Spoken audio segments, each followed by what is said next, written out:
Live from the LJPCBM studios from Savannah, Georgia. It is time for LJPCBM Friday. And now, here's the stars of the show: Link Shepherds, Benny Blue, and Remix Clone.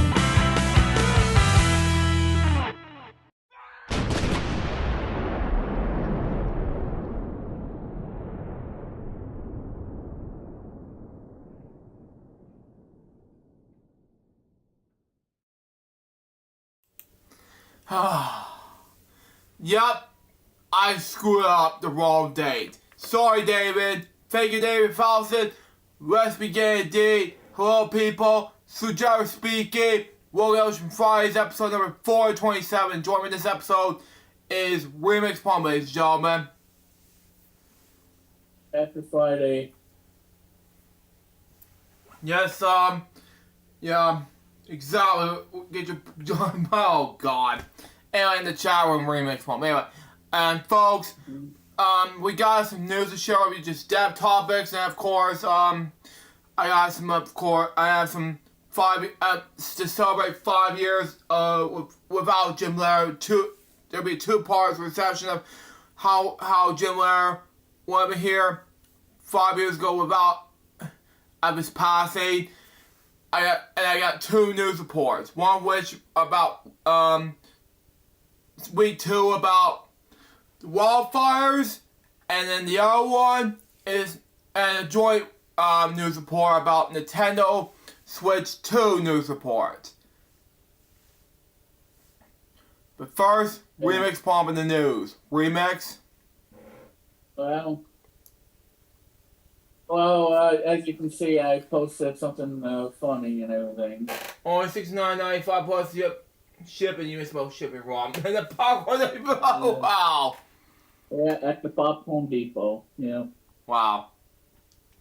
So as Luke mentioned, Nintendo Switch 2 announced yesterday, and we'll go over details on that. But anyway, some breaking news in the world of pop culture. NBC is going to be shutting down Universal Kids in March.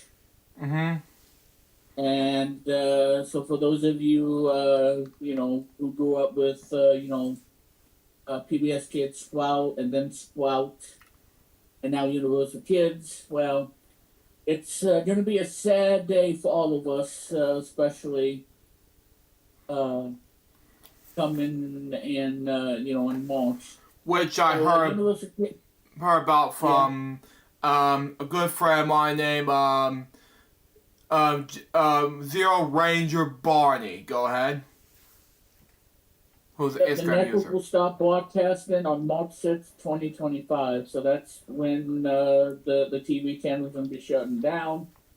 And that also means the channel will be removed from Spectrum lineup. So no more Universal Kids.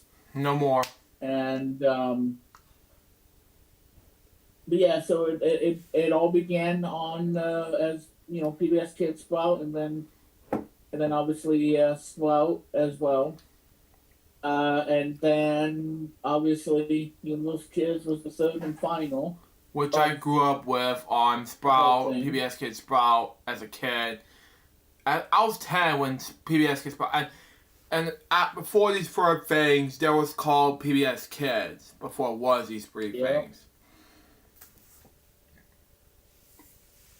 Anyway. So there you go, and so now the only way you will be able to get content is if you subscribe to Peacock. Yeah. And you have all the programming for the kids and family and everything. So yeah. So the channel, well known to have shows that were on Universal Kids still to this day, is now going to be going off the air and whatnot. And some of the shows that they had on the channel before they took it off, because they can, I guess. They can. Yeah, so obviously, oh yeah, so that one that got canceled, and of course, and they're still showing stuff like the Chica Show, Woof Woof, Tweet and Dave, and Foolers. That's been on ever since Sprout. The name and not the other one. And some of the stuff that they had until 2024. So 5 years. And 5 years. The show is gone. So obviously you got Dragons. You got the Adventures of Puss in Boots that ended on November the 12th of last year. One of my favorite shows that was on Netflix, Dino Trucks, that ended on April the 10th. And when that show, when they got rid of it on the channel, then I tuned away from the channel and all that stuff. So that was a big disappointment for that show to go away. But yeah, and obviously you had other stuff too.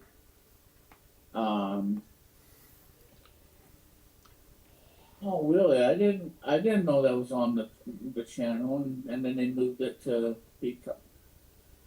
Yeah. Wow, okay. Barney Yeah, Friends I'm won. looking at the because I'm looking at the thing, and apparently like I said, you can check that out on Peacock. Yeah, check out Barney Friends on Peacock as But yeah, well. so all we gotta say is we're gonna, when March comes around, we're gonna say goodbye to Universal Kids, and I know it's Kind of heartbreaking. a lot, for kid programming and learning and education and stuff. Mm-hmm. But I know that that there's not a lot of stuff you can watch on TV these days, especially for Spectrum customers who don't have Disney Junior because of Disney. Yeah.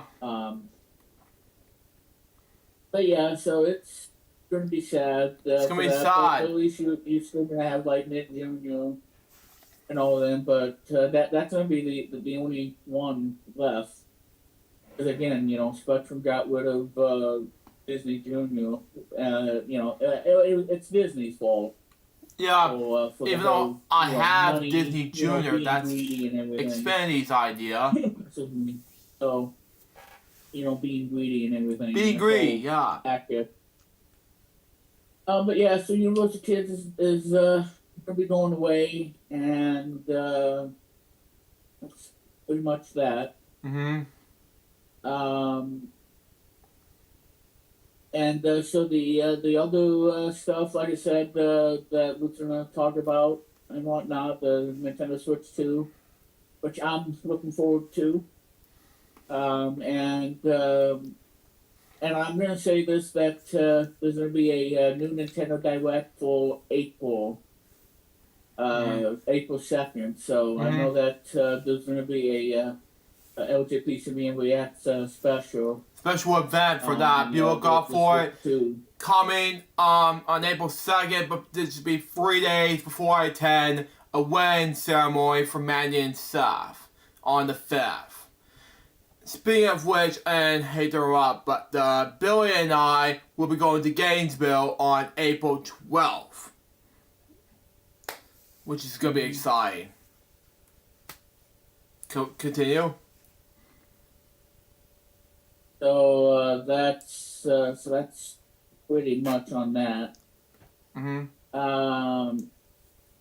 And obviously we got the Rotten Tomatoes Golden Tomato Award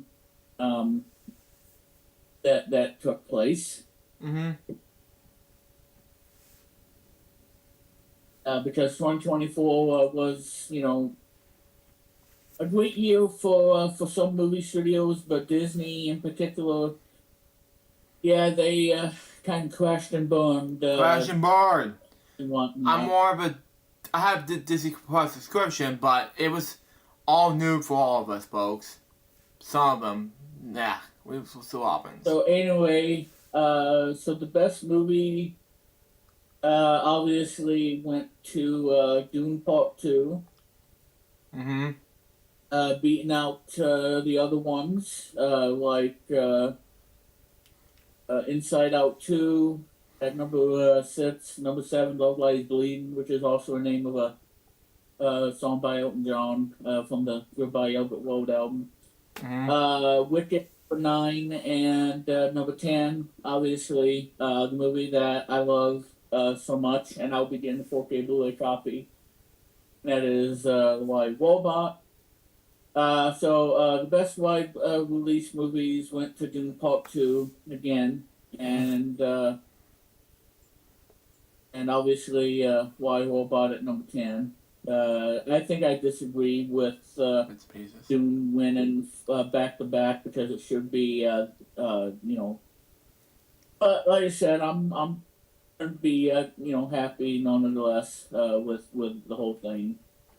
Best limited movies went to we all reimagine as light. Ended up winning. The best streaming movie went to Hitman. The best TV series went to Shogun. Beating out X-Men 97. Fallout. Best new series Shogun, like I said, won that one. The best returning series was Slow Horses. Best anthology or limited series went to The Penguin.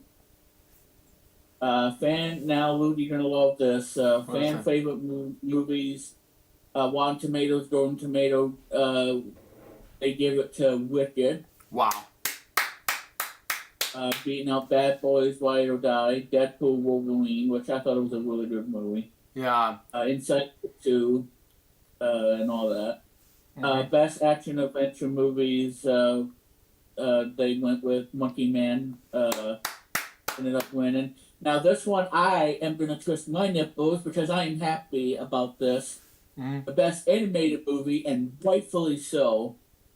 The Golden Tomato went to one of the best animated movies of 2024, and that is The Wild Robot. Amen. Thank you very much. And it beats out the nominees of Flow, Inside Out 2. And like I said, Inside Out 2 was a great movie. Haven't seen Flow, but I might check it. And it even beats Wallace and Gromit, Vengeance Most Foul. Yeah, but yeah, so Wild Robot winning Best Animated, I was so happy because that is the best movie from DreamWorks, and I'll be getting it on 4K. So really happy about that. Best comedy movies, Hitman ended up winning. Yeah, okay. Will and Harper won Best Documentary. Beating out Jim Henson, Idea of Men. So for all of you guys who... I have seen the documentary, which is great, but being out Idea of Men, I disagree. So I guess all you people are gonna turn your back against Jim Henson, the man that really revolutionized puppets. Are you serious about that? Yeah, I disagree. I've seen the documentary on Disney Plus. Are you smoking something? Yeah, are you smoking cigarettes or something? Cigars, alcohol, drugs, whatever. I mean, I saw this on one of the. It was the best one, the award ceremony on ABC, whatever it was. It was great, but being a Rotten Tomatoes score, no, it's not gonna happen. Rotten Tomatoes, come on. Well, you're gonna love this, Luke. For Best Fantasy Movies, they give the Golden Tomato to Beetlejuice. Wow, great job, Beetlejuice. Because I saw it in theaters, and Rob, Blackletter Dave, guys watching this, I saw the movie, and great job for me, Rob, but Blackletter Dave. We're great Beetlejuice movies, and I saw it in theaters. And it was a great movie, and Mom and I saw it, and Stepdad, we're fortunate enough to see this in theaters, and when I saw that, it was fantastic. Go check out my sneak peek previews episode on my main channel. You won't miss about how much I saw it, especially Bob shows. No spoilers thing on Beetlejuice. It was a great movie. Yeah. On Bob Show's channel. But anyway. Best horror movie went to Substance. Best music movies, you're gonna like this, Luke. They give it to Wicked. Wow. Beating out Beatles 94, which came at number 2. Wow. Best mystery and thriller movies went to Conclave. Best international movie went to All We Imagine as Light. Best romance went to Noah. Wow. Best sci-fi movies, Dune Part 2. Okay. Beating out Furiosa, which I thought was a good movie. Okay. Best sports movies went to Challengers. Okay. Best animated series went to X-Men 97. Okay. Good show, bits and pieces, but I Best never seen comedy it. series went to Hack Season 3. Okay. Best docuseries, Wise Guy, David Chase and The Sopranos. Okay. Best drama went to Shogun. Best fantasy series went to Dead Boy Detectives. Okay. Best horror movies went to Evil Season 4. Okay.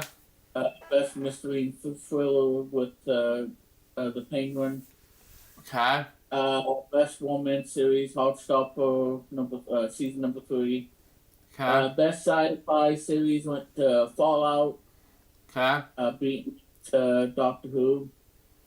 Wow. And that is your Golden Tomato Award from Rotten Tomatoes. Good job. Good job. Yeah. Even though I've never That's, seen X-Men 97, I've seen the original X-Men series on, and I recorded on Jax years ago. That was it. Yeah. That's, well, yeah.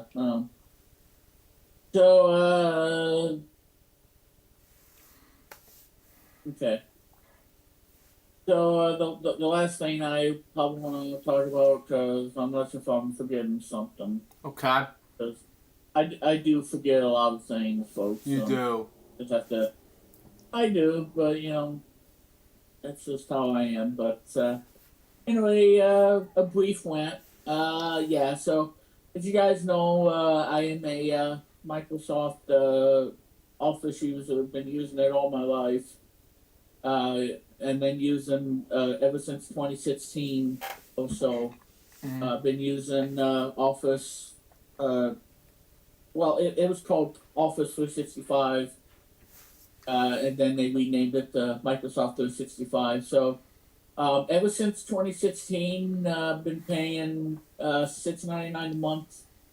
Ever since 2016, whatnot. And then, and then, let's see, this month, Microsoft obviously raised the price of the subscriptions, something that they probably have never ever done.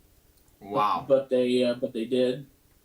Well, it's not really gonna put me in the process, but yeah. So, and the reason why it costs $3 more is because of the stupid Copilot AI crap that I'm not going to use on PowerPoint, because I'm a heavy PowerPoint user, because I've been using it, for business and everything, and how we, and why we're, so successful and creative, and, creative minds, and the staff, and everybody who really worked really hard last year, and now they're going to work even harder for this year. But, yeah, so, yeah, Microsoft raised the price of 365 personal from $6.99 a month to $9.99 a month. Or if you want to get a year subscription, it's been increased by $30. So normally it was $69.99 a year. Now it's $99 a year for that. So I know that it kind of worried me that I was going to end up saying goodbye to 365 and end up quitting the whole career that I've really been involved in for 2+ decades. And then I thought about it and like, this should not really have an impact on the company and everything. So what I'm going to say is thanks Microsoft for raising the prices. I really wasn't expecting that, but I am still going to continue to pay for 365 so I can at least be creative and continue to evolve Real One even further than ever that I've been doing ever since. Working my way up to eventually becoming your CEO because I work hard and I don't mess around and I do create on things, and that's why I am the leader of the whole thing, and they have respected me with open arms, and that's what's great about Real One. So for 365 getting a price hike, I don't think it should hurt me, but I'm gonna just say that. But at the same time, we got a lot of stuff that we still have to do for 2025 because we're not even looking into 2026. We have to We're not. see what we can, get through 2025 and what we have to offer for the year because February is going to be a very busy month for me, because we're launching 2 new networks and of course we're going to get rid of Cartoon Explosion Jr. and Real One Arcade. Those are going away on February 14th and February 25th. Exactly. So exactly February 14th and the 25th, respectively, for those 2 networks to go, to go bye-bye. Now, it was a painful decision, and that's something we didn't take lightly. Because we normally don't, give anything on the chopping block, like what NBC is doing with, Universal Kids and whatnot. So by getting rid of 2 networks is painful for us, but it only strengthens us on what we do because these 2 networks that we're going to be launching are going to be groundbreaking, and it's going to continue with the satisfaction of why we take education very seriously. And this new network is really going to be the future of how we're going to end up shaping education. Yeah. If nobody else can do it, I will do it because I truly believe that Real One is our continued mission to find education more powerful in a way, and that it actually makes sense, and to provide the very best that we can have, that we can make this possible. And Opera is gonna be seeing you all on her new home that you're gonna be seeing her again. There was an idea that we could get rid of her and whatnot, and I'm like, no, we're gonna keep her, and that's why that she's gonna be, moving from Carlton Explosion Jr. to this new thing that I can't talk about, and she's gonna have a new home, and Yes. we're happy, for her to, and she's still gonna be part of the creative team, so.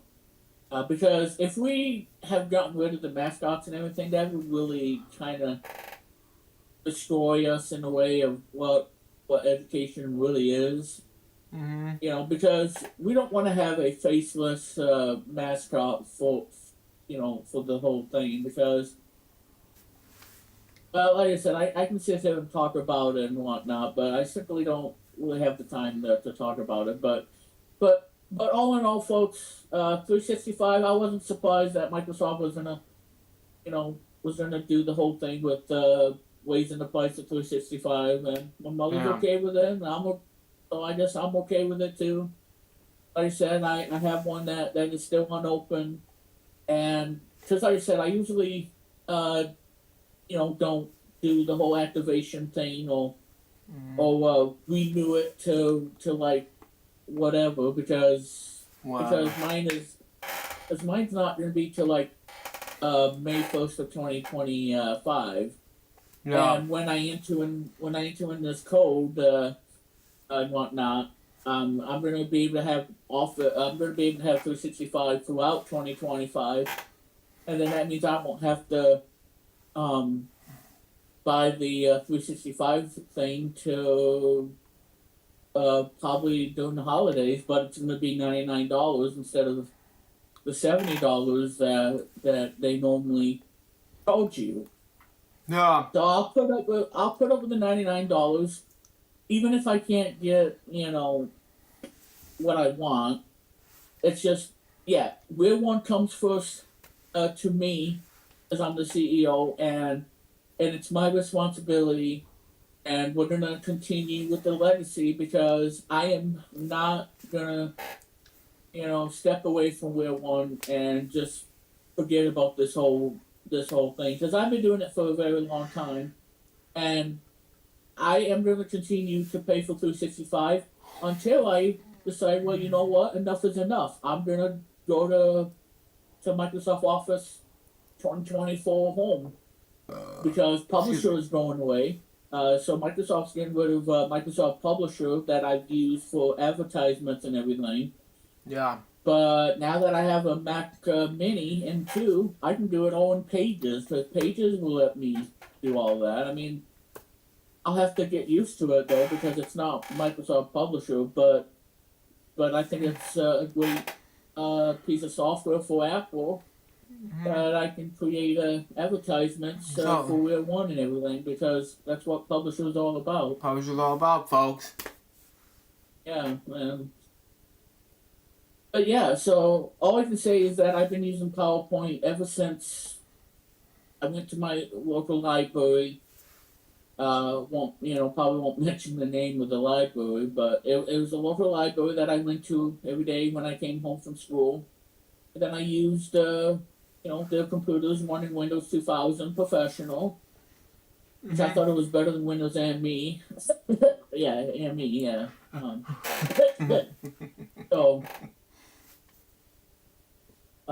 But yeah, so yeah, that was a fake call because, because I had some beef about ME, but I don't want to talk about ME. But what I want to talk about is that I've been using PowerPoint 2000 ever since the day that I went to the library, and then I'm like, I gotta have this on my home personal computer, so I can use it at the home, or I don't have to keep going to the library every freaking time.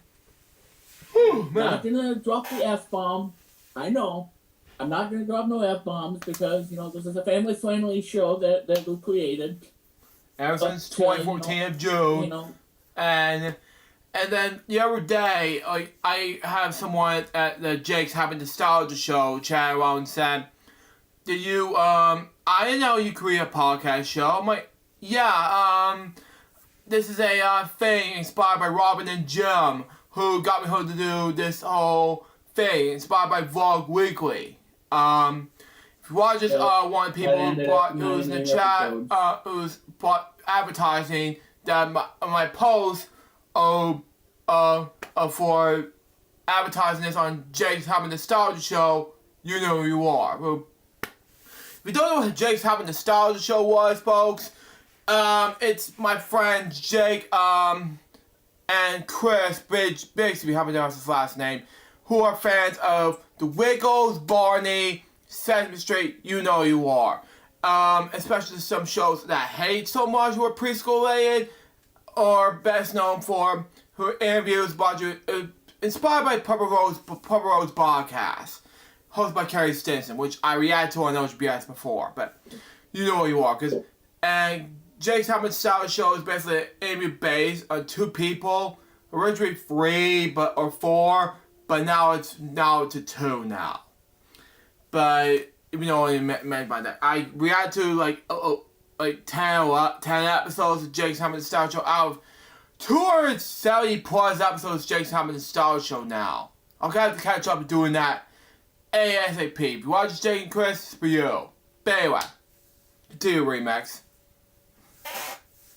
Well, like I said, well, this is your show, so you can do that, but But yeah, so basically what I'm saying, folks, is that yeah, I've been wanting Office and everything, and I think well, I think I'll talk about more of that when I do my own stream on BPT. But I'm just gonna end it here and just say, yeah, it sucks that every company has to raise the prices, to make a profit and all that stuff. But it's just for me being a Microsoft 365 user ever since the whole subscription thing. I think it's gonna be a lot harder for us to be able to spend all this money because, like I said, this is a software subscription. It's not entertainment subscription like Yeah. Netflix. It's software that that you're going to use every day of your life, and it's Yeah. something that it's gonna be that software that's gonna make you be creative, make things that you would never be able to do on another program, and then at the same time you're being productive, because it's been around you know ever since the whole thing and whatnot, Yeah. Exactly. and it's gonna be tough for us consumers who are paying every year or every month, to use the software. Because if you stop paying, then you lose the functionality of what makes PowerPoint exceptional for me for the business. For the business. But there is going to be a case that, well, if you're sick and tired of the whole subscription thing, then you can just go out and buy a lifetime license and just buy it all one time, and then pick up, you know, Microsoft Office 2024 Home, and then you have the classic apps. You won't have OneDrive or Outlook, but you will have the classic apps, and you get all the amazing features. And I think that's where I'm probably going to go if I decide to get rid of 365 and go over to Office 2024, and then I can have PowerPoint all I want, and it's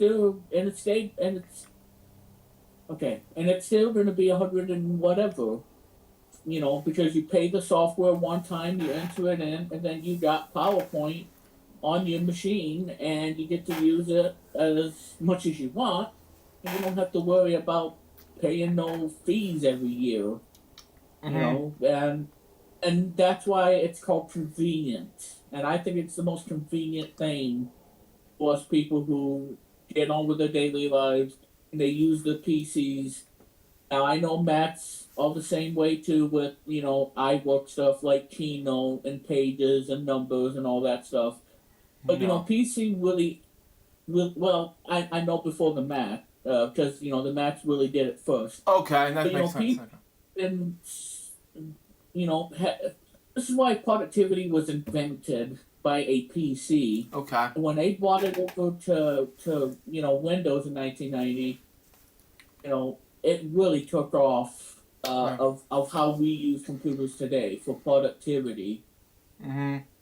I know I'm going on and on, Luke, but I'm just want to say this because I just don't want this thing to really put me in any way of productivity. But it shouldn't be because I'm Shouldn't be. paying for it every year, and I'm gonna be getting another one, and then I won't, and then I'll keep having 365 what up until 2027, Exactly. and basically I'll have 2 years of 365, and I won't have to pay for it again for the next 2 years. So that's something I'm not gonna worry about because when I return to work on Monday, I'm not gonna even think about that. I'm gonna think about what I'm gonna do for everybody who supports me in every way, becoming the CEO, and the team that I have built and take Where One into a whole new level because of the new logo that we launched on Christmas Eve last year. Mm-hmm. And my goal is to really take Where One to even new heights that we have never seen before in the company's history. And I'm the only man that can do it, and nobody else can do it but me. And they respect Nobody me, but and you. I respect them. Mm-hmm. You know, and I don't make threats on anybody because they work so hard, and they do what they have to do, and especially the DJ of We're One Radio, #1 show on the planet, by the way. He works hard because he does the radio shows on Monday and Friday, and he's been with us for the longest time, in his 2 years of 20+ years, and ultimate friendship. He works hard and he does this because he loves music as much as I do, and why I'm the executive producer. Yeah. And yeah, so this is how productivity is, folks. And Yes. and yes, video editing is another thing too. But again, productivity is what's making us customers and consumers using the software, using like Windows or anything like that, to make a reality and to go on with our daily lives. At the same time, we use our PCs in a way that we have never even imagined, because this is 2025 and people are still creating things and they're using it for businesses. Yeah. And I think it's here to stay. True stay. Story. And story. Productivity. And you got to be productive. And if you're not productive, then you might as well take that mini PC you bought on Amazon and throw that sucker right in the trash. Garbage. And it's not a joke, folks. It's me being serious. You're being serious, and that's exactly my fault. Now, I'll tell you something that is funny, and that is going to the popcorn depot and get yourself a drum ladder with the popcorn. That's funny. That's funny, yeah. So there you go on that. There So anyway, that's all I have for today. And I know Luke has draft topics he has to go over. And then after that, he discussing the Nintendo Switch 2 that was announced. And Billy couldn't make it onto the show because Mr. Bucket's like, oh heck no, you're not going to be with Luke and me. Because I don't know them and they don't want to know me. So that's why Billy ain't here. But no, the real reason is he's probably attending some game and whatnot. So, but yeah, but anyway, I think that's all I have to say about it. I know it was kind of a brief rant, but I don't think it was, because I was kept going on and on. But I really have to put my foot down on this whole thing. You need to. Because there are times like these that I have to get serious and I have to discuss this because this is how we're gonna shape the future. Yeah. Because I mean, it's just something. It's just something. And I have to do what's right, I guess. Yeah. But anyway, so one final thing, folks, and then we'll do the topics and everything. Join me tonight at around 8 p.m. or so on Twitch, on Remix Plum Television Twitch channel. I am going to be streaming Tetris Time Warp. Going to be trying to set some new high scores in the game tonight. And so check it out. It's at 8 p.m. Eastern Time because I don't have any work tonight. And okay, someone's calling me on oh my God. Who was that? Well, Oh, it's calling me. Hey, hang on. okay. I got. Alright, well, anyway, I'm finished. Oh, God. Now I'm going to hear that as I'm trying to speak. Yeah. Anyway, so, Like I said, join me tonight at 8 p.m. on Twitch. I'm going to be playing Tetris Time Warp, out of Tetris Forever, and set the high scores and see how I do. And then, of course, there'll be a replay version of it coming your way after the stream. And there'll be some new videos coming your way as well on BPT. So that's pretty much all I have to say. But anyway, Lou, go ahead and go over the topics and everything. And I'll catch you guys for Tetris Time Warp at 8 p.m. tonight. So don't miss it. Don't miss it, It's folks. going to be a lot of fun. Anyway, Alright, Luke, go ahead. my first step topic has to do with Sam Moore, born Samuel Daniel. Sorry about that. I had to finish up. Okay, you're fine. And let me mute my mic. Okay. My first step topic has to do with Sam Moore, born Samuel Daniel David Moore. He was an American singer who was best known as a member of the soul and R&B duo Sam and Dave from 1961 to 1981. He was a member of the Rock and Roll Hall of Fame, the Grammy Hall of Fame for Soul Man, the Vocal Group Hall of Fame, and National Rhythm and Blues Hall of Fame. Moore was best known for his work as a Sam and the soul musical duo Sam and Dave, where he was higher tenor voice. Wow. He performed his concerts ranging up to the Red Records 40th Anniversary Party in 1988 and the National New Orleans Jazz Festival. The SW Music Industry Conference in 2006. Moore performed in, among others, a tribute to Elvis Presley in 1994, the Grammy Awards 2006, tribute to Wilson Pickett and the Kennedy Sarah Honors in 2006 for Smokey Robinson. He worked for other famous recording artists, including Conway Twitty, something like that. Anyway, let me see here. What size of this? Hang on. There we go. Never mind. Okay, never mind. Including Conway Twitty, Bruce Springsteen, something like that. Don Henley, Elton John, Phil Collins, Lou Reed, Mariah Carey, Vince Gill, Mary Stewart, and with others in live recording performances. Music critic Dave Marsh, of course, Moore, and the editor and co-writer of Moore, spoke, described him in 2002 as greatest living soul singer of all time. In 2006, Moore received MOBO, Music Black Origin Lifetime Achievement Award in the United Kingdom. Wow. He was born Samuel David Hicks on October 1945 in Miami, Florida, the son of John Hicks and Louise Nee Robinson. His mother was a teacher. His parents later divorced, and his mother remarried Moore, and it took the surname of his stepfather.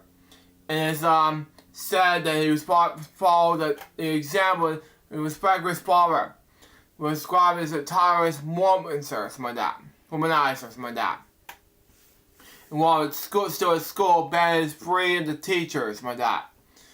And followed his first child at the age of 16.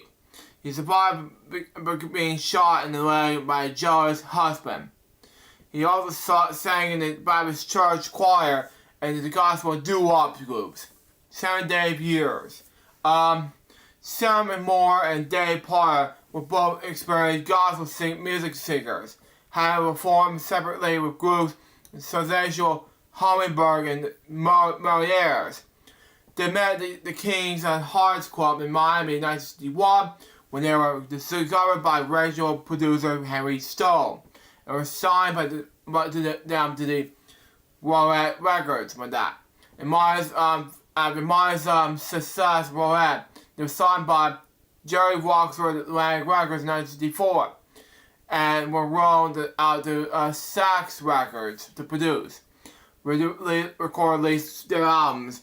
Moore was first disappointed not to be recorded with the label's New York studios, but the Sax said style was gritty funk turned out to prefer release doing in their gospel inspired vocals and able them to develop their Summer Soul Sound.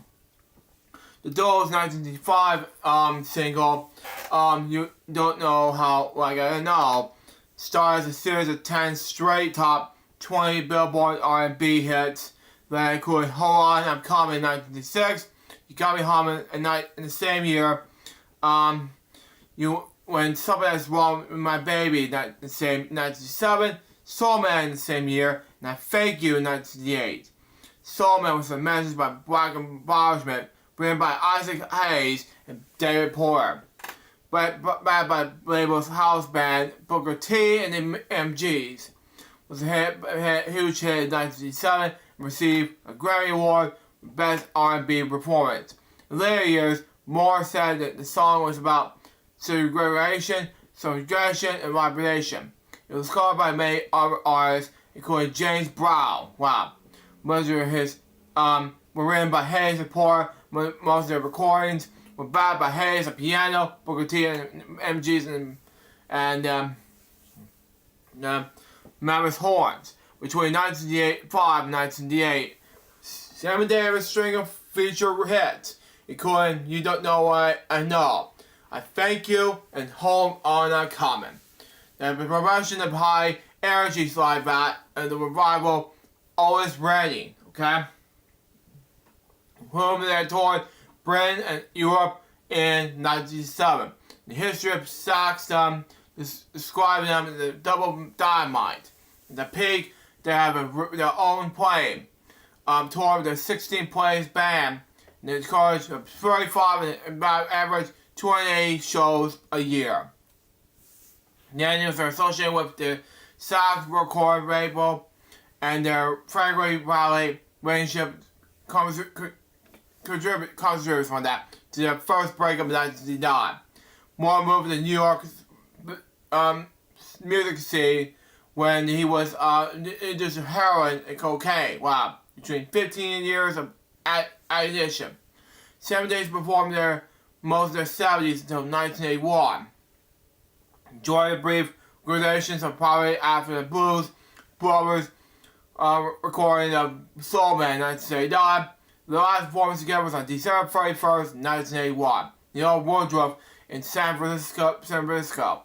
On April 9th, 1988, Patrick died in a car crash in Syracuse, Georgia. His solo career began with this. Moore began his solo career after breaking up with Patrick in June 1970. He formed a new act called Sam Soul Together 1970 Review, featuring singer Brandon Joe Harris and a 16-piece orchestra. Moore released 3 singles on Atlantic Records between 1970 and 1971. These singles, along with the other recordings made during that period, including R.T.F. Franklin Piano, were to be released on the albums produced by King Curtis. But in 1971, by August, Curtis was stabbed to death outside his apartment home, and the project was shelved. To be released 4 years later, Moore reunited with Porter until August 1971, and they were performed and recorded together in the next decade. Moore toured with other soul artists, including Wilson Pickett in Europe in the spring of 1982, and in 1982, something like that. Anyway, he married Joyce Murray in Europe, which became his manager and ordered him to rehab. McRae helped Moore, something like that. It's my anyway. And to help comment his referee battle with drug addiction. The couple later discussed in Moore's book, Sammy Davis Oral History in 1997, co-with Dave Marsh. After going public addiction in 1983, Moore was strong anti-drug, anti-alcoholic, and anti-case by that, so we'll get that, and worked as a volunteer for anti-drug programs. McRae became his business manager and worked with Sam to advocate with artist rights, royalties, and pension payments. Moore said later that it has been difficult for him to find steady performing work during much of his 1980s because Bookers wanted Sammy Davis because he wanted to soul artists. Partridge hired Sam Daniels in 1982 to perform the Sam part of the Sam Dave Act, and this, according to Moore, limited his parties to perform solo artists. Moore took the legal action to stop Parr using his name. Wow. And was successful in the injunctions against some of the few cities and counties. He formed an organization, artists, and other against imposters, testified before Congress on the subject in 1989. In 1984, Moore sang the Don Huey Billy album, Bill and the Perfect Bass, and the song anyway, You're Not Drinking Enough, and on an album called by Bruce Springsteen, who called him the greatest soul singer in the planet. In 1986, he re-recorded Soul Man with Lou Reed in the film of the same name. Song reached number 30 in the UK singles charts, and in 1988 April, he joined the Elwood Blues Revue, which featured Dan Aykroyd and the Blue Brothers Band. Moore appeared in Jerry Walker in the 1988 film Tapeheads, which featured Moore and Walker as later soul duo the Swaggy Dumont Modes. When that Sam appeared in Late Night with David Letterman, with Jerry Walker later that year, and performed the song Ordinary Man for the film. The parody was notable. It was one of the few instances where performers from the Motown and Sax cabs were performing on record together, recorded together, something like that. Anyway, 1990 to 2000. In 1990, Moore toured in Europe with Booker T and the MGs, Carl Thomas and Eddie Floyd. One of these performances were the Monaco Soul Festival, was captured on film and broadcast in France. And in 1991, something like that. 91, Moore recorded several songs and brought High and Blues with Republican Party officials and avid bluesman Lee Otwar.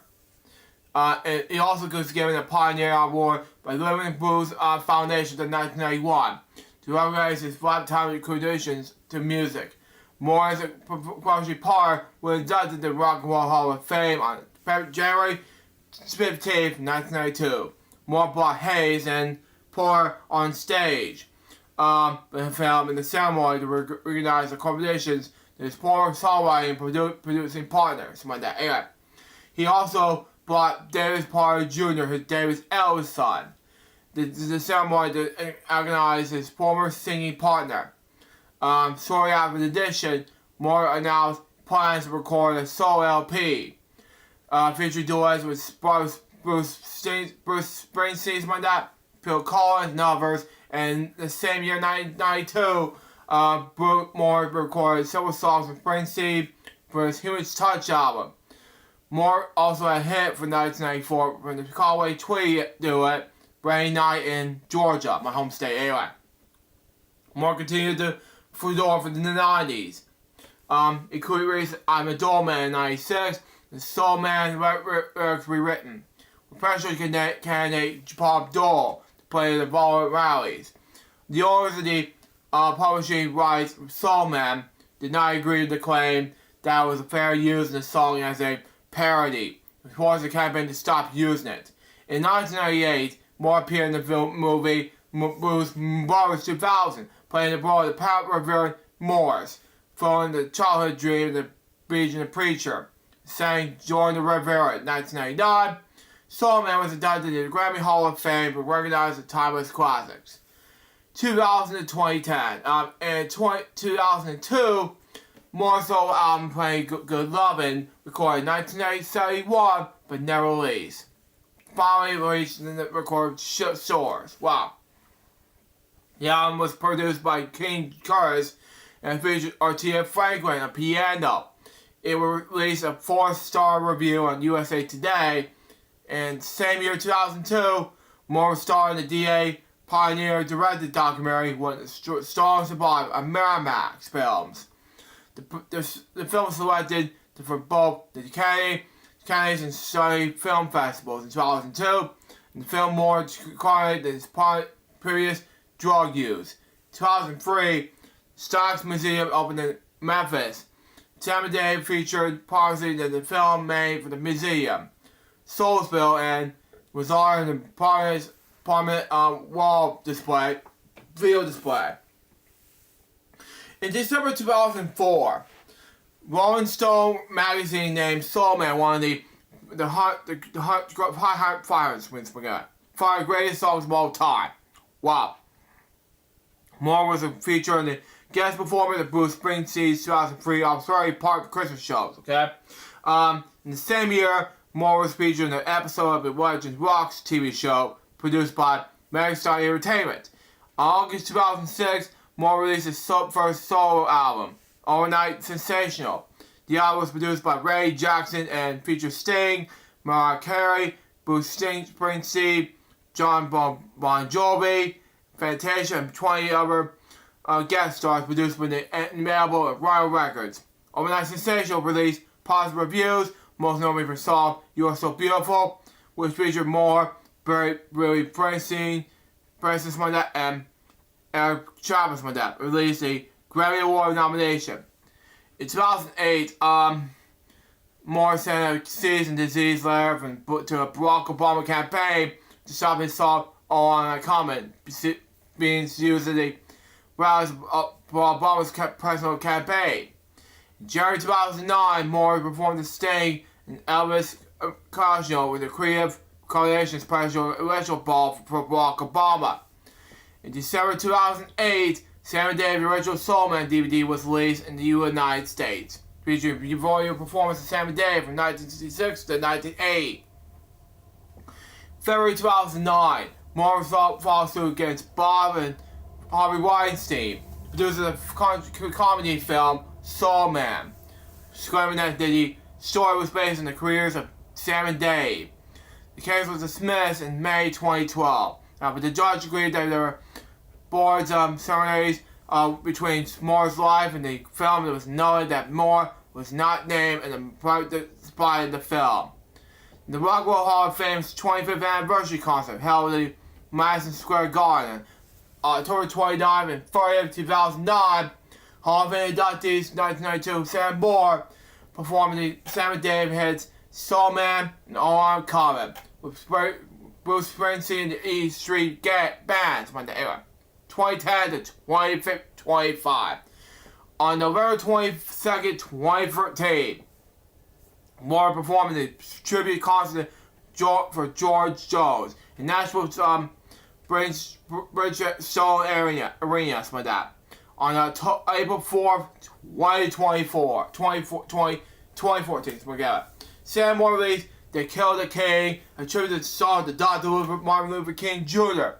By the way, Martin Luther King Jr. is this Monday, by the way. Moore recorded the song on January 17th to 18th, 2014. The Royal Studios in Memphis, which Michael Tolles, Charles Halls, Roy Halls, Steve Potts, Mars, Mark Polly, some of that, and Maurice Bo Mitchell. The song was arranged by Larry Snell and was produced by Mark Polly and performance Michael, some of that. It was written, lyrics, and music in May 1968 by singer-songwriters Bobby J. Slogpad, Billy Barsham, and Jimmy James Ross, aka Mel Turner, born in Treasure, Ohio. The song was rediscovered after 4 decades. Wow. Yeah, that's kind of sad to hear that Jim Lehrer died 5 years ago. He was such a news broadcaster.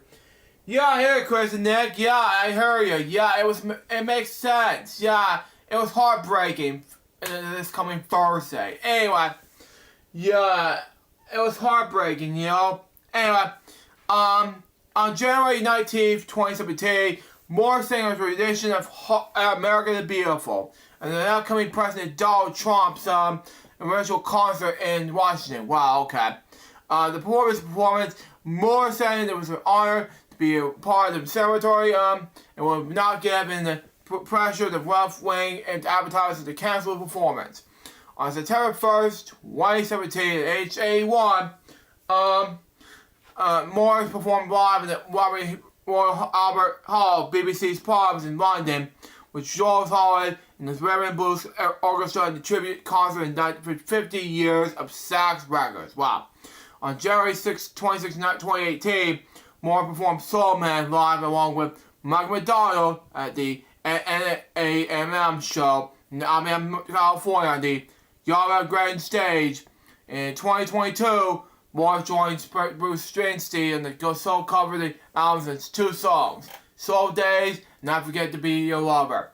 On April 25th, 2023, Morris joined a large cast of country performers on George Jones, Still Playing Possum concert in Vaughn Possum Center in Huntsville, Alabama, where he sang The Blues Man. Sam Moore died following surgery at the hospital in Gables, California, on January 5th, 2025. He was 89 years old. He was survived by his wife, Joyce Murray, who was married in 1982, and by his 14 and 15 children by different women. The next topic has to do with Murray Louise.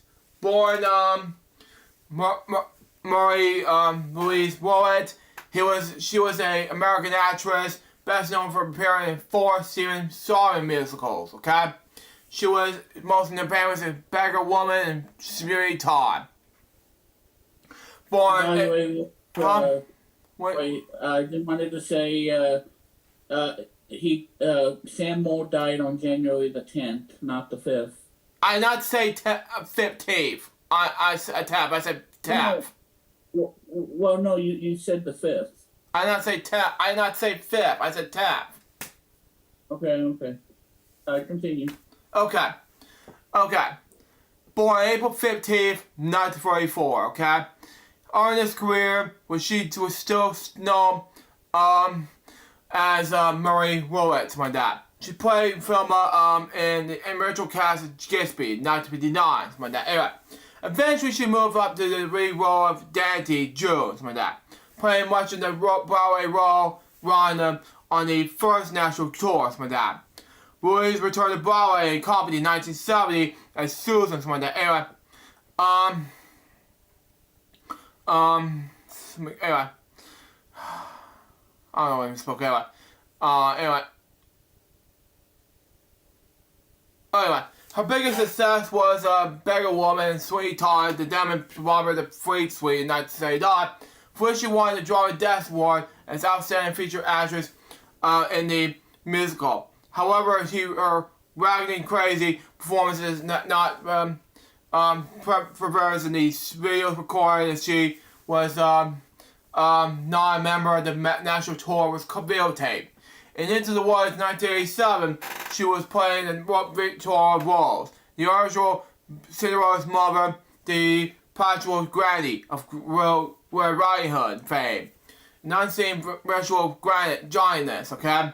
Louise in ritual roles with other Broadway composers as well. She played Dennis, anyway, I pronounce it, anyway.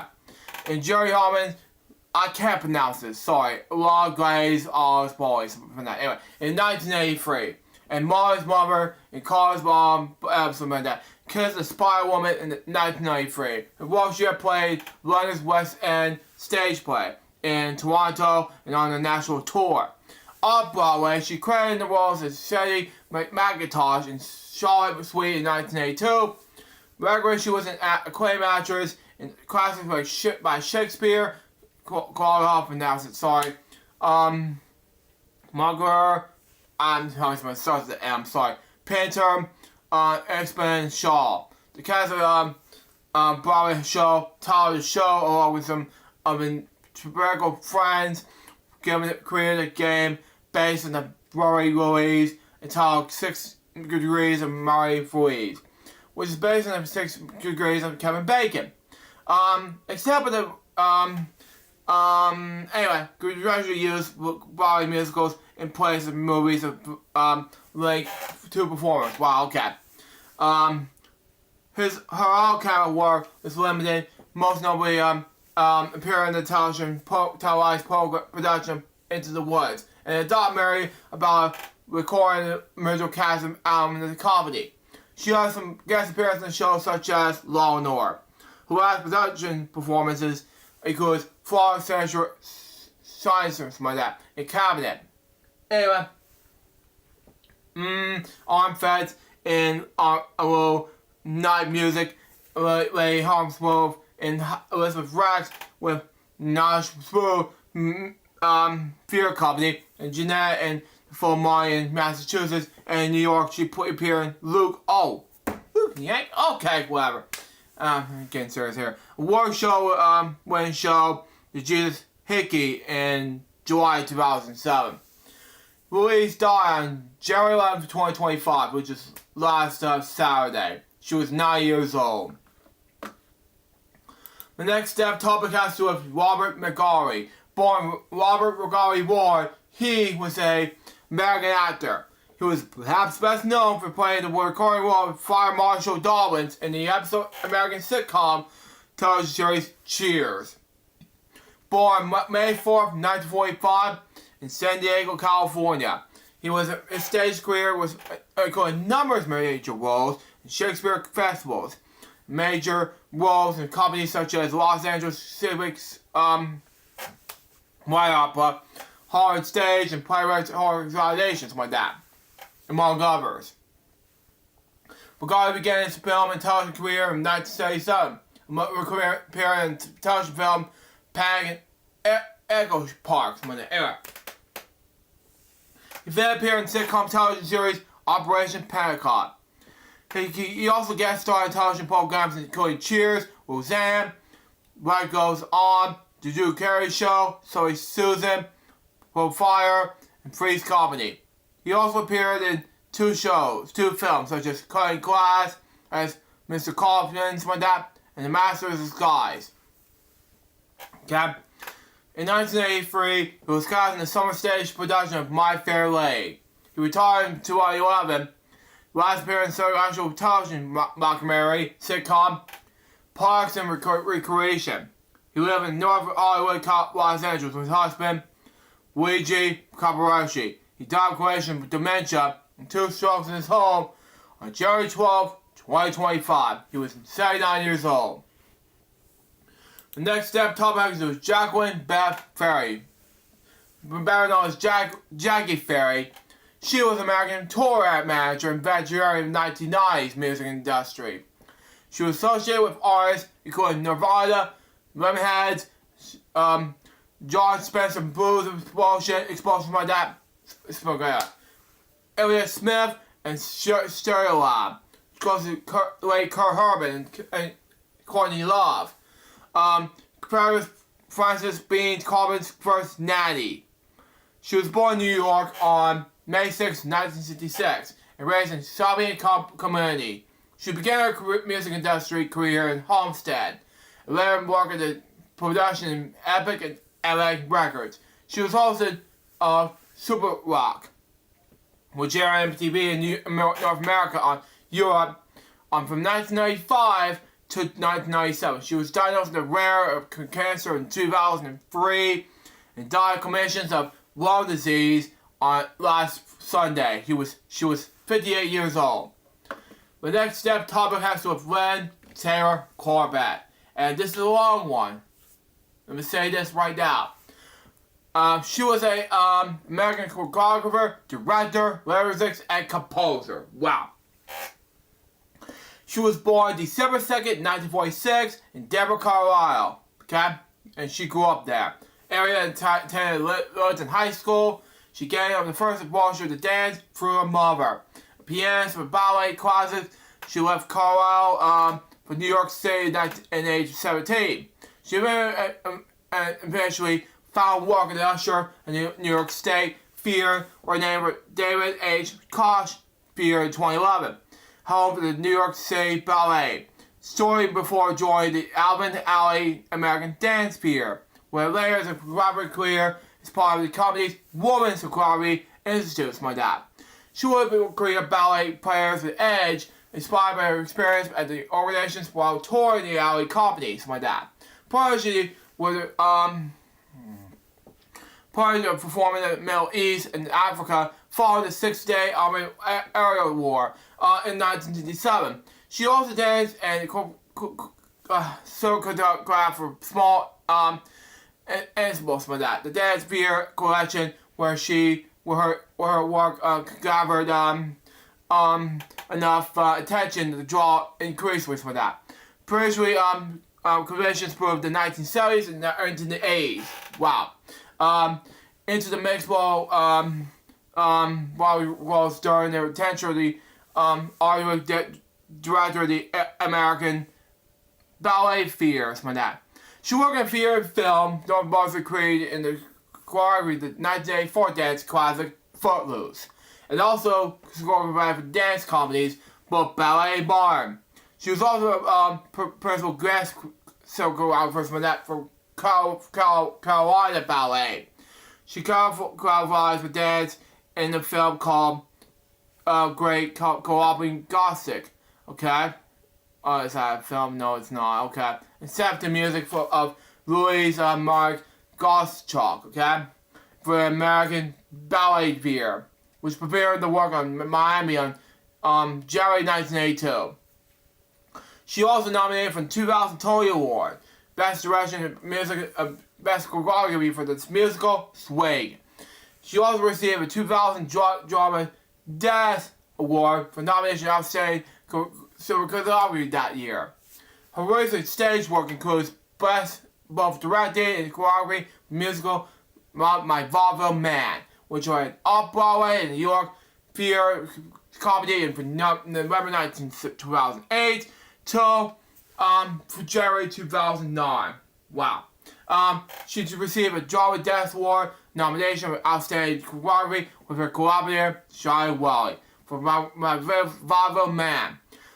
She also created some of her most inspiring choreography on Carolina Ballet. She worked as a comedy essentially for 10 years in ballet deep knowledge of the strength of the Carolina Ballet dancers.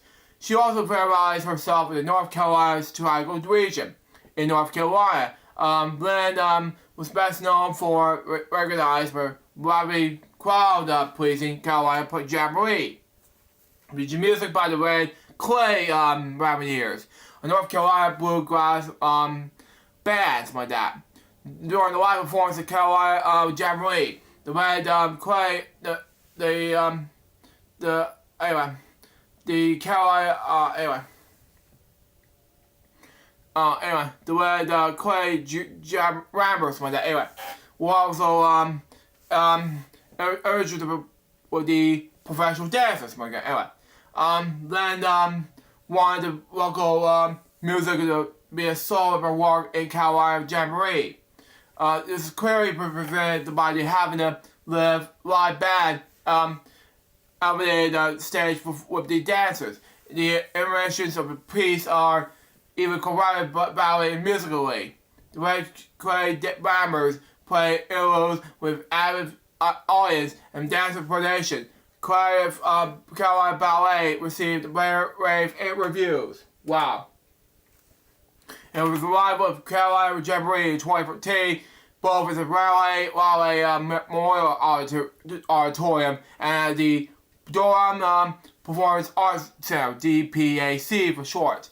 The ballet choreography of Carolina Jamboree evokes lively folk dancing, shown through several solos, past the docks, and group dances.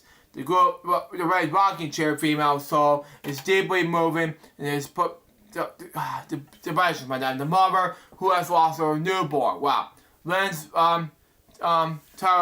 Taurus works on the top it wrong. Yeah.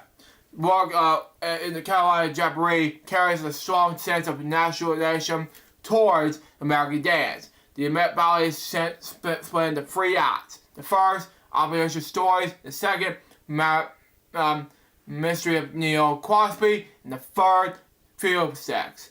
All 3 sessions touch on the hard flips of the Great Depression and the joys of overcoming such hard times. Okay? Makes sense anyway. Carolina Jamboree is a true testament to Lynn's Taylor Corbett's talent. Wow. These showcase dancers' abilities both technically and emotionally, how it enjoyed to be the audience member. Stage directors and choreographers Sakati announced that Lynn Taylor Corbett is a replacement in the 2008 Joseph A. Colley Award for the service of stage directing choreography. Her son Sean Taylor Corbett appeared in the children's series High Five, which aired on the Variety Channel, TLC that is, and Discovery Kids at the time. He also appeared in the off-Broadway show Our Boys, when the production of In the Heights on Broadway. Taylor Corbett has died January the 12th of 2025. She was 78 years old. The next topic has to do with Tony Slattery, born Tony Dalgan James Slattery. He was a British actor and comedian. He also appeared in British television regularly from the mid-1980s. He was a regular in the Channel 4 Russian show Who Is It Anyway?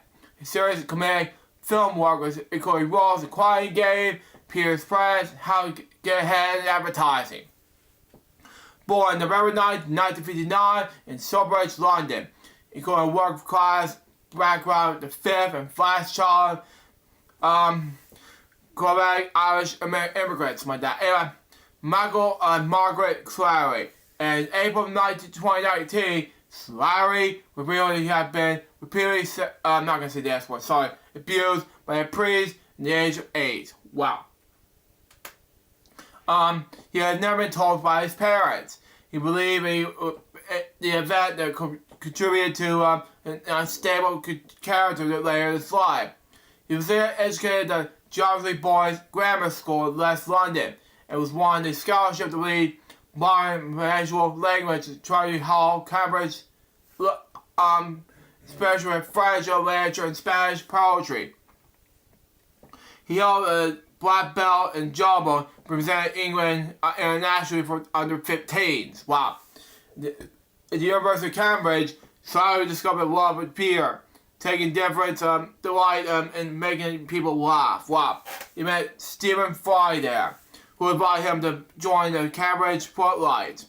I remember the time where Hugh Larry, Emma Thompson, Sandy Coxbig, something like that. Jan Robbins and Richard Brock, something like that. And in 1981, Fry, Larry, Thompson, and Brock won the National Peer Award for the Broadway recorder tapes. The following year, Slattery was made president of Footlights. During his tenure, the more story annually revealed the promise. Anyway, his television film career began with this. He first broke into television as a regular performer in the Chris Collins follow-up to OTT Saturday Stage back in 1983.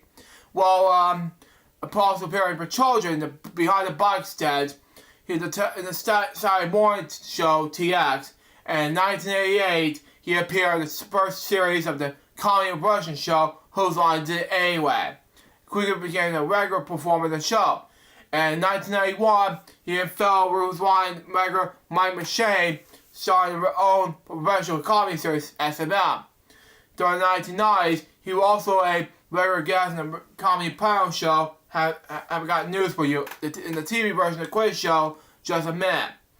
He also occasionally appeared on the regular radio show version of Just a Minute. Anyway, including a live version of held at the American Festival. As a drag actor, he appeared in the Quiet Game, To Die For, Peter's Friends, and Up and Under.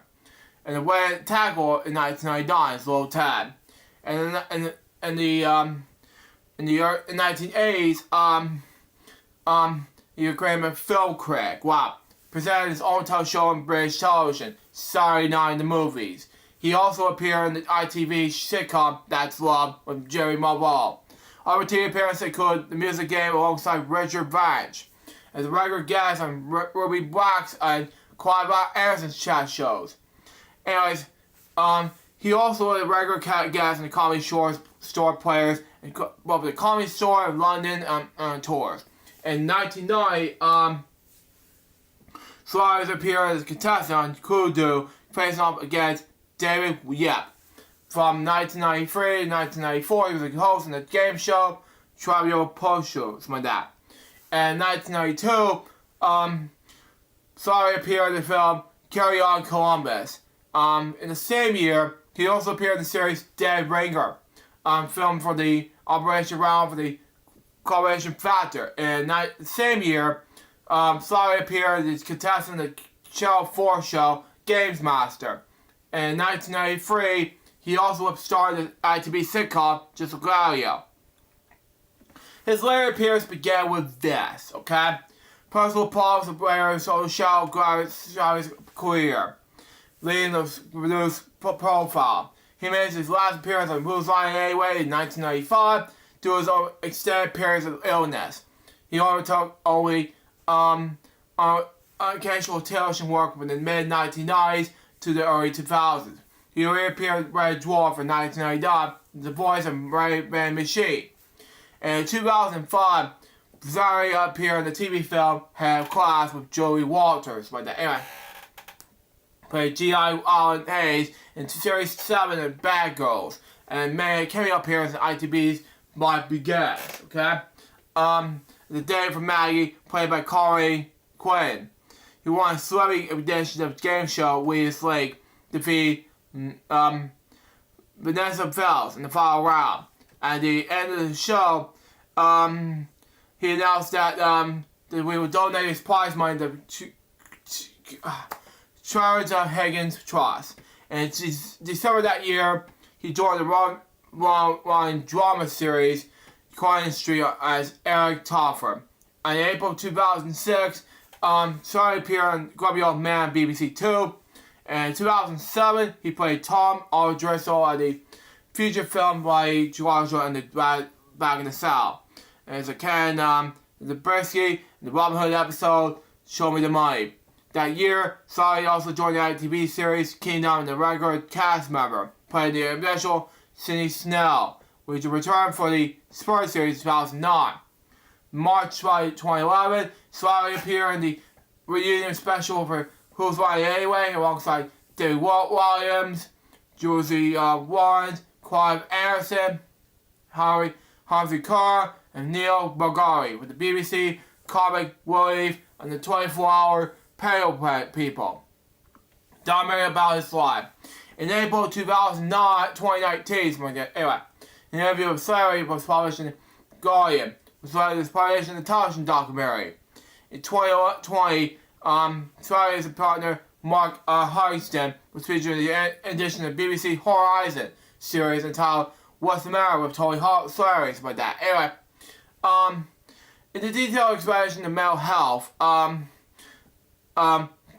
child trauma and substance conditions like that, medical professionals concluded that Sally continued to experience the effects of trauma related to childhood abuse, was on the bottom spectrum of strawberry alcohol dependence.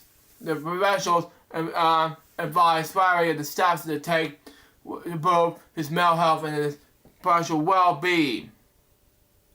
I'm not going to read the fear comedy, so I'm just going to read Personal Life and Death right now. Anyway, in the mid-1990s, after leaving Who Was It Anyway, Sally suffered he was described he was a minor crisis triggered by cocaine use as exercise drinking. Sally said he was not remember how much he had spent on cocaine. Would we not be surprised if media reports that he spent £4,000 per week on the drug were occurs with that. In 96, Sally's crisis was comparing with a 6-month period occurs with that. Wow, close with that. Yeah. There which was not answered the door or telephone, or when bills are washed, I just sat. Wow. Eventually, one of his friends broke down the door of his flat and persuaded him to go to the hospital. He was diagnosed with bipolar disorder. Wow. He was discussed his period of substance living the disorder. The documentary made by Stephen Fry, serial life of this Mavic Disparger in 2006. Sally said that he spent time living in a warehouse and throwing his furniture to trains. Wow. He said, I'm happy to describe his gay relationship with the actor Michael Hutchinson from 1986 until his death. In September 2020, Sally signed a publishing deal with the writer's memoirs. He died at the age of 65 on February 14th, January 14th, something like that. 2025, having suffered a heart attack 2 days previously. My next death topic has to do with Simon Tomseed. Born that name, he was an Australian journalist who became a popular television producer and host of the presenter of Simon Tomseed's Wonderworld from 1979 to 1987. Born and Tomseed was also created TV shows, board games, and TV realities. Produced radio programs and also worked on property development. He was born in 1945. Tomseed became a journalist in the 1960s, working as a columnist for Colony paper, Worldwide, New South Wales. Becoming a judge against the Vietnam War. Tomseed gained nominal prominence under this anti-corruption stance. He later said, I suddenly decided to be an officer to be in that war. I then went to Sydney, I met people, I joined the group said, I read, and suddenly had the initial basis of my objection to be in that war. And that was, I got very busy, objection to going to court, and ended up being the one boy, go that for a month. And in 1968, and then with the army, the prison for a month. Well, I was court-martialed while I was there. In 1970, Thompson would join the ABC as a reporter for the current affairs program This Day Tonight, before moving to Channel 10. He also produced a popular television show, Simon Tomseed's Wonderworld, which ran from 1979 to 1987. Returning to ABC, Thompson shows on TV from 1993 to 1994. It contained a mixture of interviews with television production personalities, promoting their shows and reviews of television shows new and the screen. Presenters include Edith Bliss, who worked previously on Simon Tomseed's Wonderworld, musician James Valentine, forming the band Monos, personal life and death. Tomseed moved 3 strokes and 25 August. He told ABC TV he feared the next stroke might kill him. He had 2 children with his wife Rosanna, born in 1950 until 2003. Michael Tomseed and actress Naina Tomseed. Anyway, he'll appear on Channel 7's City Homicide. He has also another daughter, Elizabeth Kennedy, with a previous relationship. After his death, his partner was Carly Wesley, who had until his death in 2015. He died on January 14th, 2025. He was 79 years old, having recently been diagnosed with gradual cancer. The next death topic has to do with David W. Dawkins, born Roy David Dawkins. He was an American television writer and producer, best known for his work with Punky Brewster, Sir Spose, and Family Matters. Born in Rockford, Illinois on April 27, 1950. He died on Franklin, Tennessee on January 15th, 2025. He was 74 years old. That was quickie. The next death topic has to do with Diane Wrightson. Born that name, she was best known as an English actress, singer, and dancer whose career stage and stage spanned 6 decades. Wow. Anyways, at the beginning of her career in theater, she went on to appear on television shows, portraying roles such as Kathy Roberts in The Red Trade, and Juice Snell in Only Fools and Horses, Ruby Rose in Heartbeat, and Bev Williams in EastEnders. Her most memorable role, however, was the portrayal of Miranda McQueen in Channel 4 soap opera Holy Hoax, which she portrayed Serenity from between 2007 to 2009, from 2012 until her death. She was born on May 21st, May 31st, 1947, in Somerset, England. Wow. Okay. Her first tragedy role was a schoolgirl in comedy film Carry On Teacher. She gradually began her career in theater, starting with an appearance in the musical Hair in 1988. She played Parliament Alice Haley Easy in 1976 film Carry On England. She went on to appear in television shows throughout the 70s. Notably her role in the Ragtime Trace My Next Again as Cabby Roberts in 1975, and again 1977-1978. She appeared in various West End musicals including Chorus One, of course, Little Night Music, Chicago, and Mary Poppins. Wow. And in 1979 September, Records' debut soul single, Climbing, was released on vinyl by Pride Records. In 1982, she appeared in the Royal Valley performance, performing a song from Shortbow. Lanny also appeared in Queen Time in the Long Little Red Yellow Dog, which was recorded in the same year, 1982. Broadcast by Channel 4 in 1983.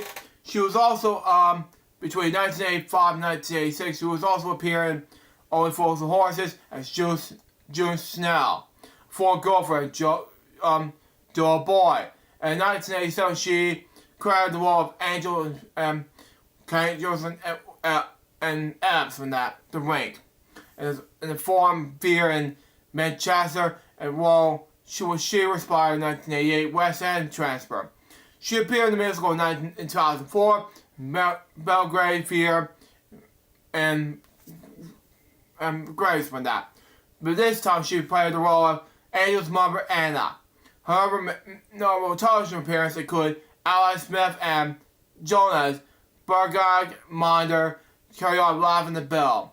And from between 1995 and 1997, she also appeared in R&B and as Ruby Roman, Nick Berry's character mother, as a prominent in the episode of Joking Apart, and between 1998 and 1999.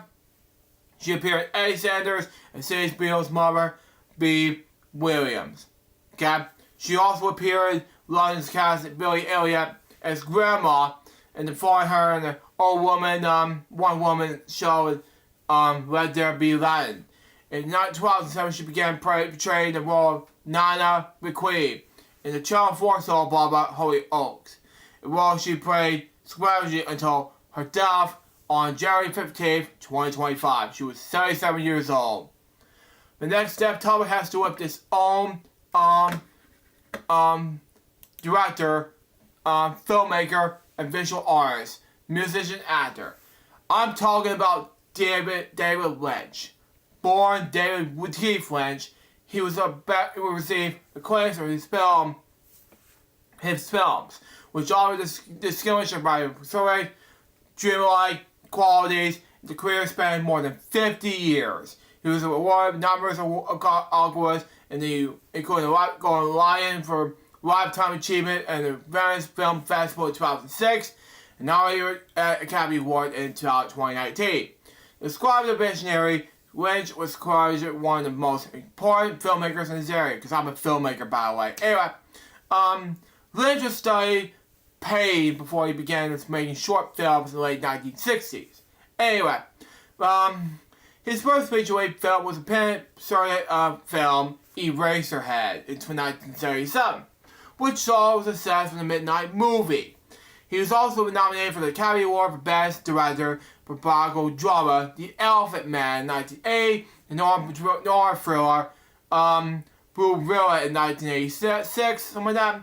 Anyway, move on. And the mystery, Mulholland Drive in 2001, his main crime drama, Raw Horror in 1990, won the Pirate d'Or at the Cannes Film Festival, and he also directed the space opera Abduction Dune in 1984, Saw a New Door, Rice Hallway in 1997, radical drama Straight Shore in 1999, and the visual film Island Empire in 2006. Lynch and Mark Frost created the ABC series Twin Peaks from 1999 to 1991, which he was nominated for 5 Primetime Emmy Awards, and an outstanding directing for the drama series, an outstanding writing the drama series, something like that. Winslow co-wrote and directed this film prequel, Twin Peaks: Fire for Welcome with Me, and it's the first season 2017. He also portrayed an FBI agent called Joel, which in Twin Peaks, John Ford, and Steven Spielberg's The Fabelmans in 2022. And guest starred in the film shows such as The Cleveland Show in 2010 to 2013, and Louis in 2012. Anyway, Lynch is also works as a musician, working as the albums Boo Bob in 2001, Crazy Clown in Time in 2011, and Big Dream in 2013. As well as paid for photography, he also worked in the books Images 94, casting The Big Fish in 2006, and World the Dream in 2018. He also directed several music videos for artists such as X Japan, Moby, Interpol, 9 Inch Nails, and Donovan's. Something like that. And commercials with DAR, YSL, Gucci, and the NYC Department of Sanitation. Something like that. A relation with Congressional Foundation TM for short. Anyway, he founded the David Lynch Foundation for pollination lessons with students, variations, and other at-risk pollinations. For initial diagnosis, Lynch died on January 15, 2025 after being evacuated from his home due to wildfires that started in Southern California earlier this month. He was 78 years old. My next step topic has with Juliet Sorak. Born that name, she was either he or she, I don't know. It was he, I don't know. That makes sense. Anyway, he was a French director and known for his work in American film and television. His film credits include Jaws 2, Somewhere in Time, Supergirl, and Santa Claus the Movie. He also produced in television work. He was born in Paris on November 21st, 1939. He was a graduate of Harvard University, okay? Began working as a director in American television during the 1960s. Producer on Ironside. He also directed episodes of Rockford Files, Kojak, Night Gallery, Jag, Bones, Castle, Numbers, Columbo, Heroes, you name it. He also feature films include Bug in 1975, Jaws 2 in 1978, Somewhere in Time in 1980, Supergirl in 1984, and Santa Claus the Movie in 1985. During the 1990s, he also worked as country by above, where he directed 3 feature films including Lodge, Where's Dollar Own Bond. In 1994, afterward he returned to the United States where he directed television films and series. In 2003, he also was a crew of the WBCW television series Smallville. As director of one of the major episodes he directed was Homecoming, the 200th episode of the series. He also co-directed with Miguel I can announce it, sorry. In the 5th final season, the premiere of the science fiction crime series, French. He directed multiple other episodes of the series throughout the run. He died of correctional failure in Central Hospital in Marche, France, on January 14th, 2025. He was 85 years old. My next step topic, and Billy said this earlier in the part of it, it has to do with Bob Archer. Born Robert George Archer. Anyway, he was best known as an American actor, professional baseball catcher, and sports catcher. Earlier in that time frame, who served the broadcaster for Mighty Brewers, Major League Baseball, MLB, for 54 seasons. Wow. Archer signed with his hometown Mighty Braves in 1956.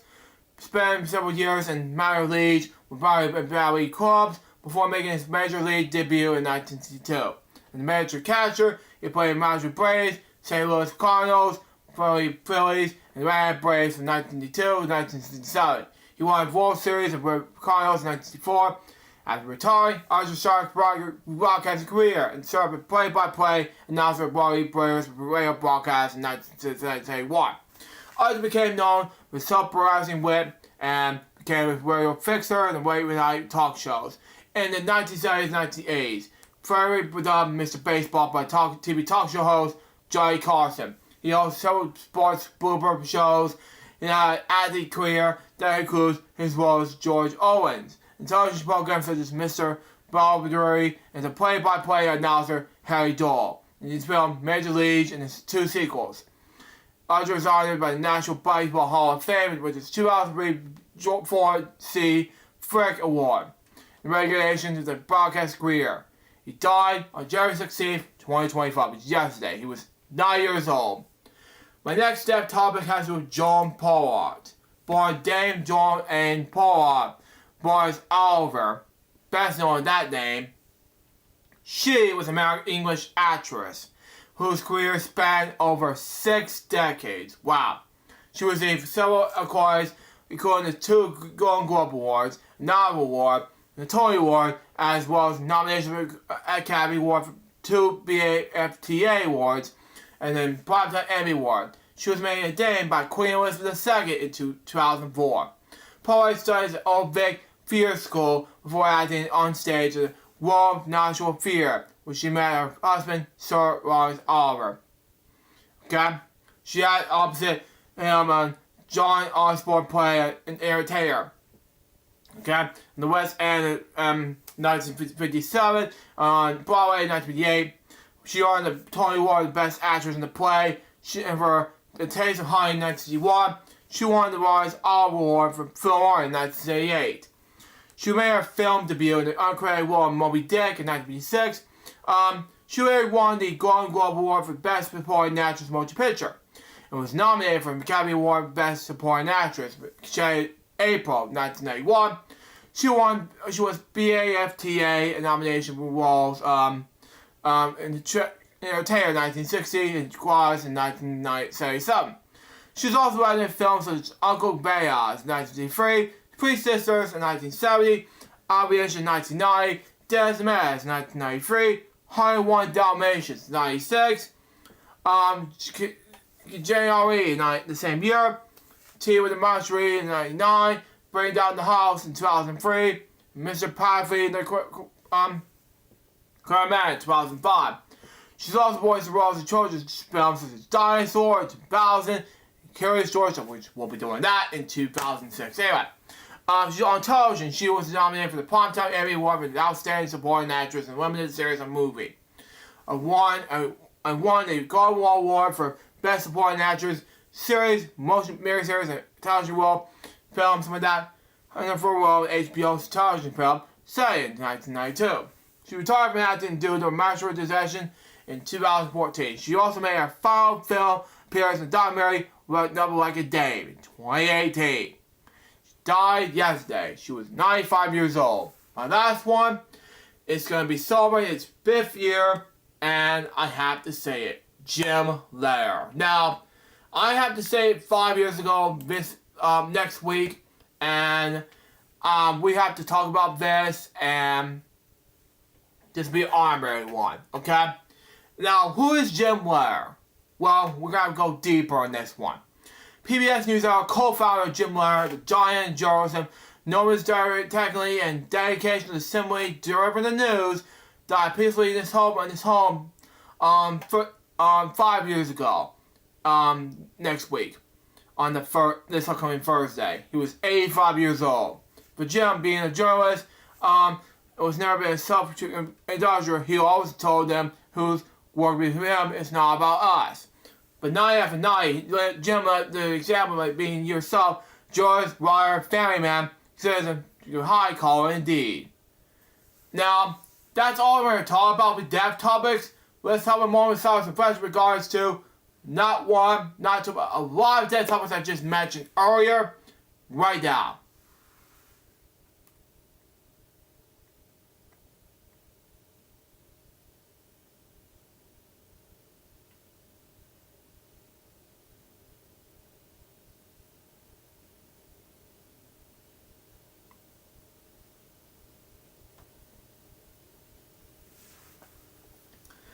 Thank you. Rest in peace, these about a lot of death topics I just mentioned. there will be a part 2 of Jim Lehrer later on next week. In the meantime, there is a week 2 of wildfires, which I'll talk about right now. The January 2025 Southern California wildfires have happened since the last week. A series of 30 wildfires have affected Los Angeles Maritime area surrounding regions. As of January 16, 2025, 3 fires remain active, including the 2 largest. Wow. The fires have been exacerbated by drought conditions, vulnerability, and buildup of the vegetation of the previous winter. And hurricane force of Santa area winds, which is some places have reached 100 miles per hour. Anyway, as of January 16, 2025, the wildfires have been killed at least 27 people, including David Lynch, which I mentioned earlier. Forced over 200,000 people to evacuate and destroy or damage more than 12,401 structures. Most of the damage has been done with the 2 largest fires, the Parish Fire, and Pacific Prosperous and Ian Fire Atonia. They were likely to be the 4th and 2nd most destructive fires in California's history, respectively. Earlier this week, Dane Bowe had to say this following. Here it is. Hey everybody, it's Dane. How you doing? It's good to see you. It's been a while.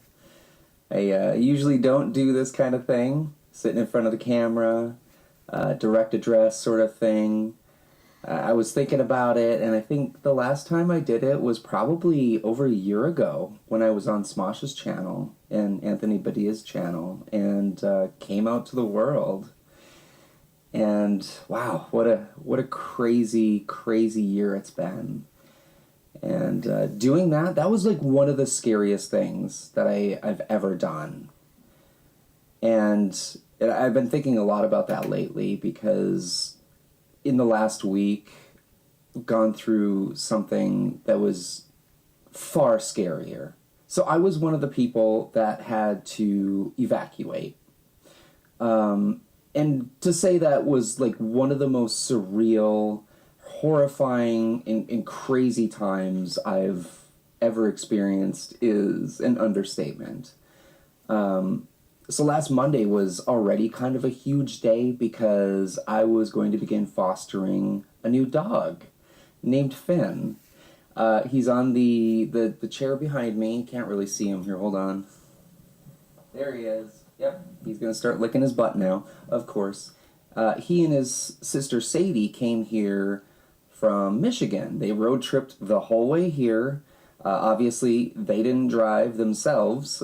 Someone else drove them.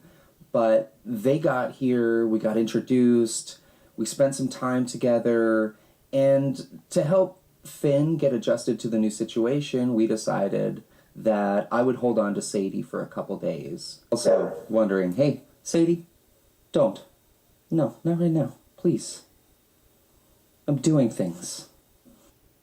Oh my goodness, that's what she has to say about that. We got one normal day together, normal-ish, because we're still getting to know each other, but then the next day, it was insane. I only took one quick video during the day, and you can kind of tell in the video how crazy the wind is, but like, it was so strong, it tore the gutter off of the house. It was so wild. I'm sure poor Finn and Sadie were like, what is happening? Around 6 p.m., power goes out. So I grab the dogs, we sit on the couch, light some candles, and I just try and find information about what's going on. At that time, fires were already started and moving fast, and it was tough because I didn't have cell service, so it was a little scary. And then shortly after that, Teresa let me know that in her area, they were doing mandatory evacuations. And so just to be safe, she was like, I'm going to come and get you. We'll take the dogs. We'll go somewhere. She comes. She pulls into the driveway, jumps out of the car and screams, the fire's coming over the mountain. I'm like, what? And I grab the dogs, grab some of our things, throw it in the car, and we get a little ways down the road, and she says, turn around and look. And I have never gasped that hard in my life because the fire was right there, moving so fast. That is so scary. It's moving so fast. I was shocked. I had no idea it was that close. So we drove for a while. We didn't even know where we were driving to. We just knew we had to get away from that area, and we were able to find a motel that took big dogs, and we just parked ourselves on the bed, watched the news, and communicated with friends and loved ones. Just tried to get as much information as we could as to what was going on, and just watching the horrific videos of what was happening, and I'm sure you've all seen it. Just people losing everything in their lives. And it's just such a terrifying, fragile moment.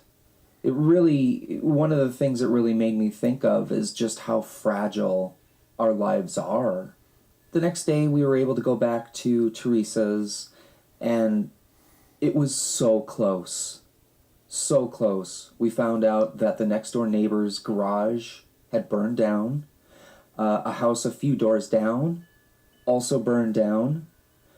Luckily, the fire department was called when the neighbor's garage was on fire, and there was a couple neighbors that were also in the area too, and they all helped put out the garage fire, and then there were smaller fires starting around the different yards in the area, and they all helped put them out. And had they not been so fast, that would have been it. I mean, thanks to the fire department and the people that were in that area, they stopped things from getting way worse than they could have, and kept the damage really isolated, which was, thank goodness. So over the following days, it was a lot of picking up the pieces, trying to get new information, hoping and praying things didn't get worse. Unfortunately, during that time, I found out that the person that was supposed to take Sadie, their house burned down in the fire. So now both Finn and Sadie are with me, at least for the time being. I love them. They're so wonderful. They're goofy and charismatic, and they love each other so much, and they're such a joy to have around. And they added a lot of levity during this entire situation. So it's actually been great. But it has been chaotic, to be sure. Yeah, I wanted to make this video for a couple reasons. I mean, I just wanted to let you guys know what was happening. You've been really wonderful in sending me messages and texts, and thank you so much.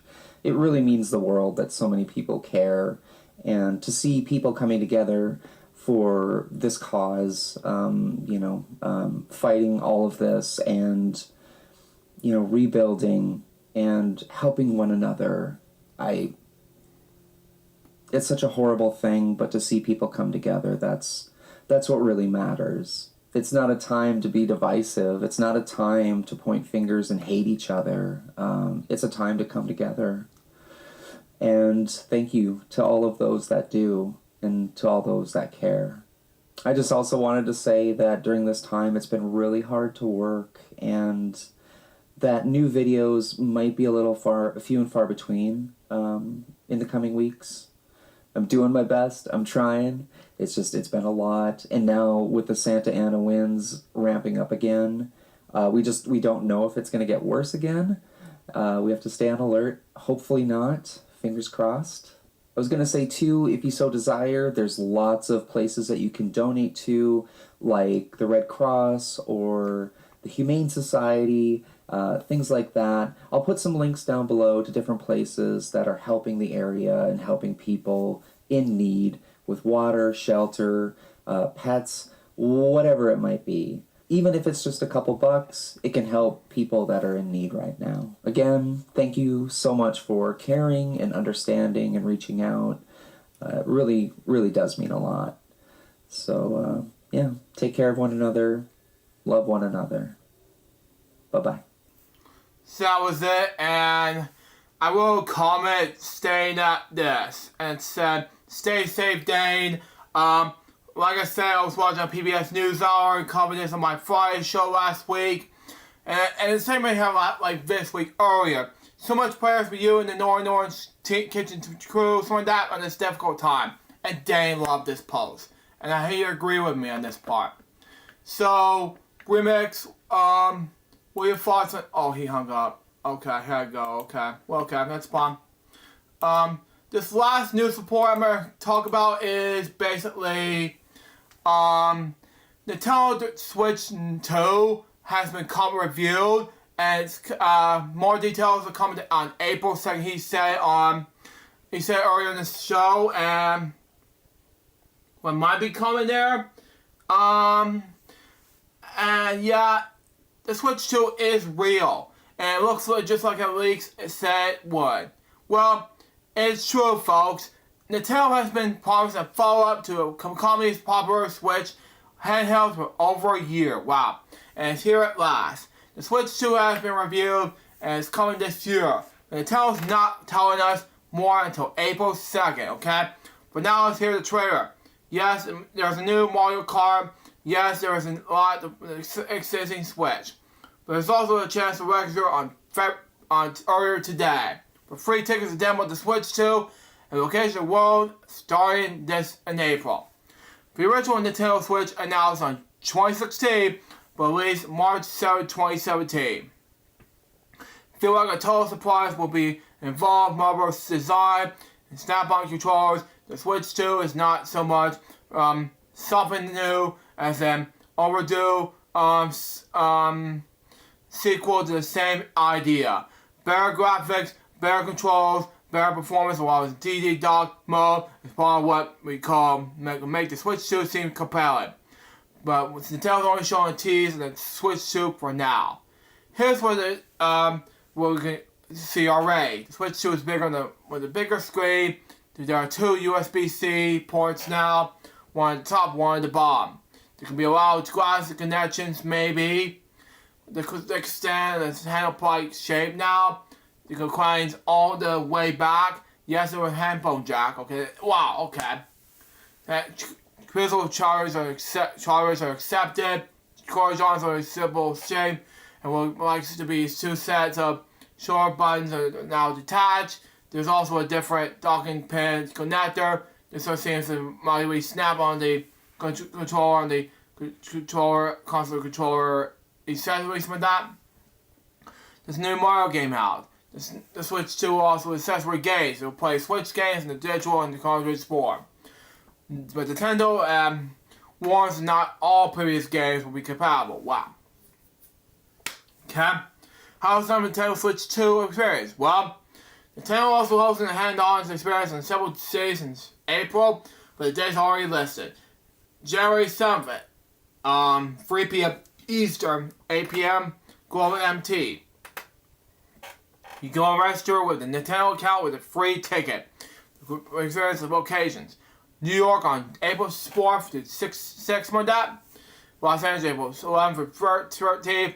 Dallas, April 25th to 27th. Toronto, April 20th, the same as always. Paris, April 4th to 6th. London, April 11th to 13th. Maryland, April 25th to 27th. Same thing. Berlin, April 25th to 27th. Maryland, May 9th and 11th. Oswald, Rotterdam, same thing. 12, May 10th, 11th. Tokyo, Japan, and Montreal, like that, April 26th to 27th. And Seoul, May 21st, June 1st. And finally, Hong Kong and Tropic to be announced. It's just be a May or June launch. My time details, it looks like Nintendo won't be building the details on the price, specs, or launch games until April. This will way while away. But the Switch 2 will likely be upgrade with existing Switch is something completely new. But it means existing Switch owners will necessarily feel like they will have a reason to upgrade. Except the unknown new exclusive games that is.